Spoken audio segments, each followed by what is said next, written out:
UP के साबिक CM Kalyan Singh का इंतकाल हो चुका है। 89 साल की उम्र में उन्होंने आखिरी सांस ली है। 4 जुलाई से एसजीपीजीआई में ज़ेरे इलाज थे कल्याण सिंह। काफी वक्त से बीमार चल रहे थे। संदीप दीक्षित ने क्या कुछ कहा, आइए सुनते हैं। आदरणीय कल्याण सिंह जी का देहांत हुआ, इसके बारे में सूचना मिली और मुझे इससे अत्यंत दुख हुआ है। मैं सबसे पहले तो अपनी श्रद्धांजलि और श्रद्धा सुमन उनके प्रति अर्पित करता हूं और आशा करता हूं कि उनके परिवार को हिम्मत मिलेगी इस क्षति को सहने की।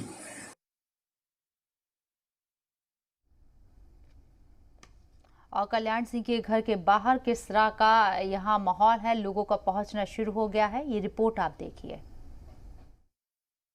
उत्तर प्रदेश के पूर्व मुख्यमंत्री कल्याण सिंह का बीते कई दिनों से इलाज चल रहा था, जिसके बाद आज उनका निधन हो गया है।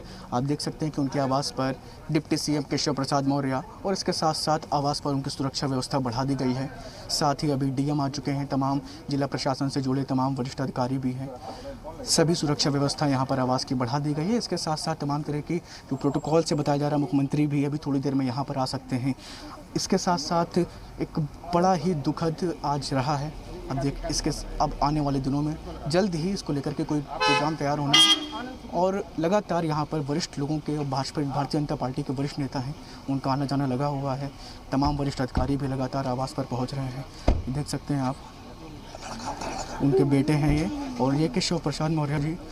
भावुक क्षण यहाँ पर ठीक सामने आप देख रहे हैं, क्योंकि एक लंबे समय से पूर्व मुख्यमंत्री कल्याण सिंह का इलाज चल रहा था और अपूर्णीय क्षति, जिसको आप अंदाज़ा लगा सकते हैं कि उनके बेटे इस वक्त डिप्टी सीएम केशव प्रसाद मौर्य के साथ।